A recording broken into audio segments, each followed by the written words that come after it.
రాష్ట్రంలో కాపు సామాజిక వర్గంపై జరుగుతున్న దాడులపై చంద్రబాబు ప్రభుత్వం జవాబివ్వాలని వైసీపీ రాష్ట్ర యువజన విభాగ అధికార ప్రతినిధి ఉంగరాల సంతోష్ పేర్కొన్నారు. ఈ సందర్భంగా నిర్వహించిన విలేకరుల సమావేశంలో ఆయన మాట్లాడుతూ, వరుస ఘటనలతో ఇరకాటంలో పడిన చంద్రబాబు ఎప్పటిలాగే పవన్ కళ్యాణ్, జనసేన నాయకులను రంగంలోకి దింపి డైవర్షన్ పాలిటిక్స్ చేస్తున్నారని మండిపడ్డారు. వైఎస్ జగన్పై పిచ్చి కూతలు కూసిన ఎమ్మెల్యే పంతం నానాజీ, గిడ్డి సత్యనారాయణ సహా జనసేన నాయకులు నోరు అదుపులో పెట్టుకోవాలని హెచ్చరించారు. లేకుంటే తీవ్ర పరిణామాలు ఎదుర్కోవాల్సి ఉంటుందన్నారు.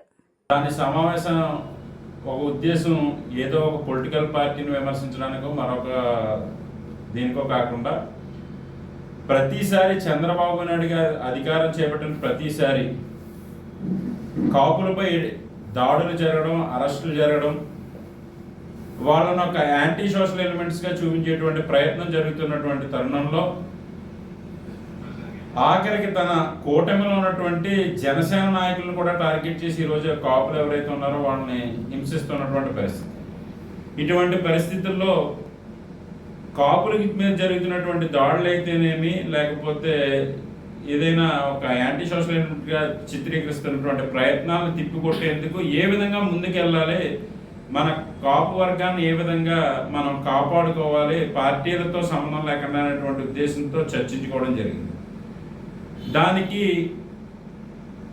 ఏదో పవన్ కళ్యాణ్ గారిని అన్నట్టు, జనసేన నాయకులను అన్నట్టుగా వీళ్ళు దాన్ని దారి మళ్లించేటువంటి విధంగా జనాల్లోకి తీసుకెళ్లేటువంటి ప్రయత్నాలు చేస్తున్నారు.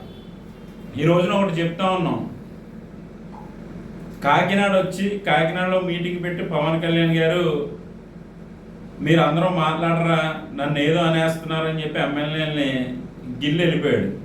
దానికోసం అని చెప్పి ఎమ్మెల్యేలు ఒకళ్ళ తర్వాత ఒకళ్ళు ఏదో మాట్లాడాలనేటువంటి ఉద్దేశంతో ప్రెస్ మీట్లు పెట్టడం, కాపుల్ని ఇష్టం వచ్చినట్టు వైసీపీలో ఉన్నటువంటి కాపు కుక్కలని, పాలేరులు అని చెప్పి పంతం నానాజీ గారు, కాకినాడ రూరల్ ఎమ్మెల్యే పంతం నానాజీ గారు మాట్లాడటం అనేటువంటిది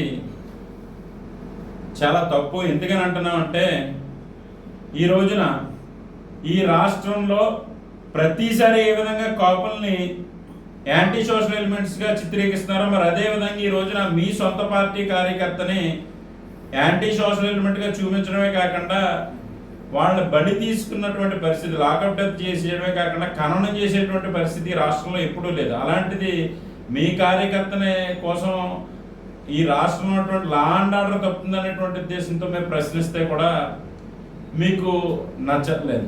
ఈ రోజున ప్రభుత్వంలో భాగస్వామిగా ఉండి కూడా మీ కార్యకర్తలను మీరు కాపాడుకోలేకపోతే ఈ రాష్ట్రంలో ఉన్నటువంటి ప్రజల పరిస్థితి ఏంటని మేము అడుగుతా ఉన్నాం.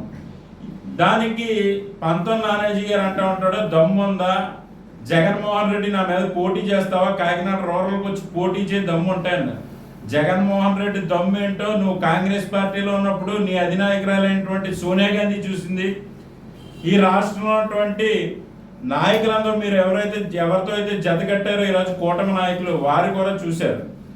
జగన్మోహన్ రెడ్డి దమ్ము గురించి ప్రశ్నించే స్థాయి, జగన్మోహన్ రెడ్డి సవాల్ విసిరేటువంటి స్థాయి మీది కాదని పంతం నానాజీ గారిని గుర్తెరగమంటున్నాం.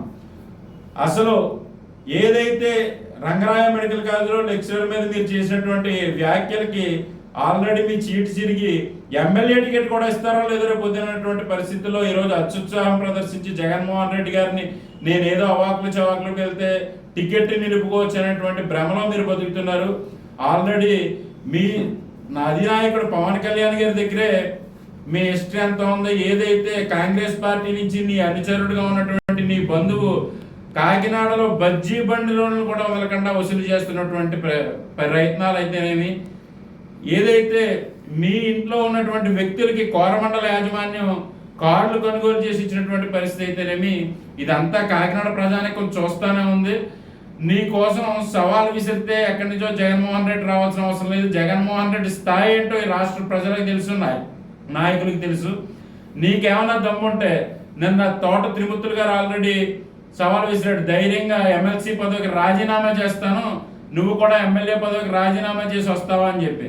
నీకేమైనా దమ్ము ధైర్యం ఉంటే ఎమ్మెల్యే పదవికి రాజీనామా చేసి తోట త్రిమూర్తులు గారి మీద గెలిచి నీ సత్తా ఏంటో చూపించమని మేము కోరుతున్నాం. మరొకసారి ఇటువంటి అనుచితమైన వ్యాఖ్యలు చేస్తే పద్ధతిగా ఉండదని హితవు పలుకుతున్నావు. ఎందుకనంటే నువ్వు కుక్కలను ఒక మాట అన్నావు,